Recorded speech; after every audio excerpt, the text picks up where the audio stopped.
Matthew Arnold's Dover Beach stands as a profound elegy for the Victorian soul, ensnared in the inexorable clash between faith and reason. The poem commences with a tableau of nocturnal tranquility that belies the turmoil to come. The sea lies calm tonight, its tide full beneath a moon that lies fair upon the straits. Across the English Channel, lights on the French coast gleam momentarily before vanishing, while the cliffs of England loom glimmering and vast within the tranquil bay. The speaker, struck by the scene's allure, beckons a companion to the window, extolling the sweetness of the night air. Yet this invitation harbours an undercurrent of unease. Attention shifts to the long line of spray where sea meets moon-blanched land, and the imperative turns auditory. Listen to the grating roar of pebbles drawn back by the waves, flung ashore at their return, beginning and ceasing in a tremulous cadence slow that ushers in the eternal note of sadness. This sonic intrusion shatters the visual serenity, transforming the seascape into a harbinger of melancholy. The speaker's mind leaps across centuries to Sophocles, who, attuned to the Aegean similar rhythms, discerned therein the turbid ebb and flow of human misery. On this distant northern shore, the same sound provokes a parallel revelation. The sea of faith, once at its full, lay round earth's shore like the folds of a bright girdle furled. Now, however, the speaker hears only its melancholy, long, withdrawing roar, retreating to the breath of the night wind down the vast edges drear and naked shingles of the world. Turning desperately to the companion, now addressed as love, the speaker implores mutual truthfulness. For the world, which seems to lie before them like a land of dreams, so various, so beautiful, so new, hath really neither joy, nor love, nor light, nor certitude, nor peace, nor help for pain. Humanity endures as on a darkling plain, swept with confused alarms of struggle and flight, where ignorant armies clash by night. The poem's central lament articulates the Victorian crisis of faith precipitated by the relentless advance of rational inquiry. During the 19th century, intellectual upheavals in diverse disciplines profoundly undermined the edifice of Christian belief.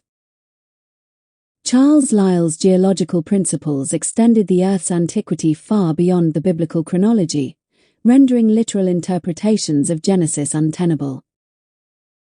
Charles Darwin's evolutionary theory repositioned humankind not as the pinnacle of divine creation but as a contingent outcome of natural selection, eroding anthropocentric assurances. Archaeological excavations unearthed artifacts that complicated sacred histories, while higher criticism dissected the Bible as a human document rife with inconsistencies.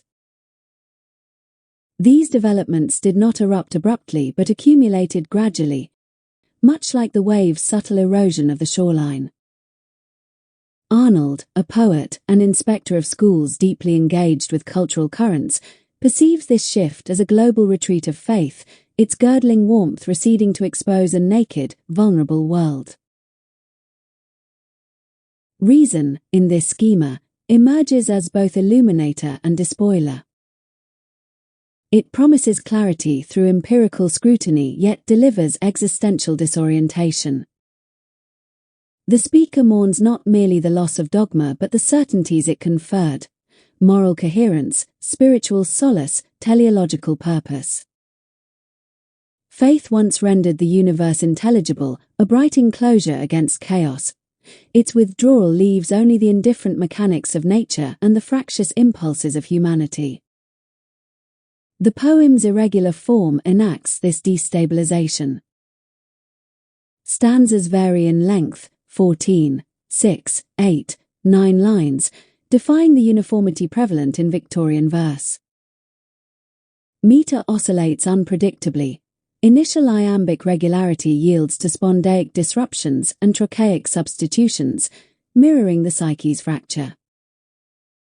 Rhyme scatters without discernible pattern until the final couplet's ominous chime of flight and night, sealing the descent into darkness. This formal restlessness prefigures modernist experimentation, embodying the transitional unease of an era unmoored from tradition. The sea functions as the poem's presiding genius, a protean symbol encompassing beauty, transience, and desolation. Initially a mirror of composure, it soon reveals kinetic unrest, the pebbles' perpetual agitation symbolizing faith's insidious diminution. Cycles of advance and retreat suggest historical recurrence.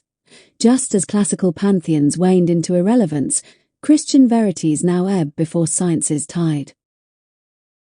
Sophocles' apparition bridges antiquity and modernity, implying misery's universality, yet the Victorian juncture intensifies the pathos.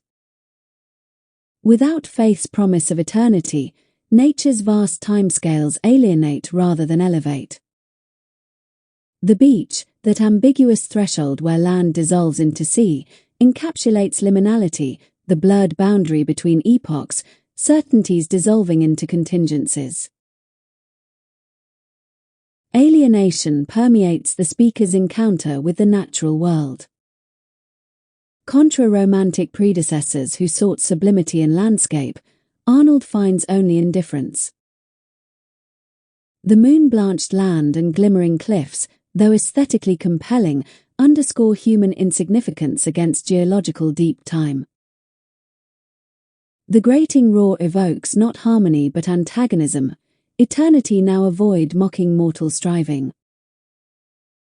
This post-romantic inversion anticipates existentialist themes, humanity adrift in an absurd cosmos, bereft of transcendent anchorage. Amid this desolation, love surfaces as a precarious redoubt. The speaker's apostrophes, to come, to listen, to be true, draw the beloved into complicity, positing authentic relationality as surrogate for divine communion. Written amid Arnold's honeymoon, the poem invests personal fidelity with redemptive potential, a microcosmic girdle against macrocosmic exposure. Yet desperation inflects the plea. Love cannot conclusively replenish the sea of faith's evacuation.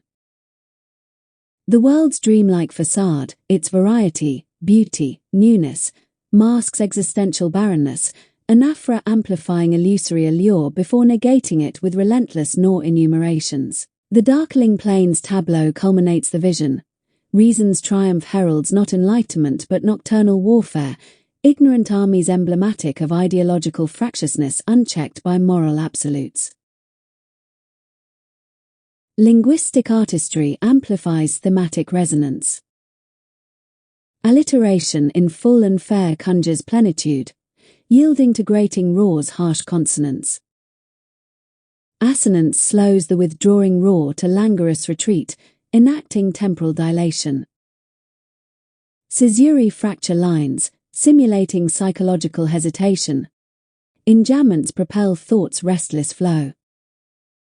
The girdle simile evokes both enclosure and vestment, religious connotations underscoring faith's protective intimacy. The plain simile displaces seaside imagery into psychic terrain,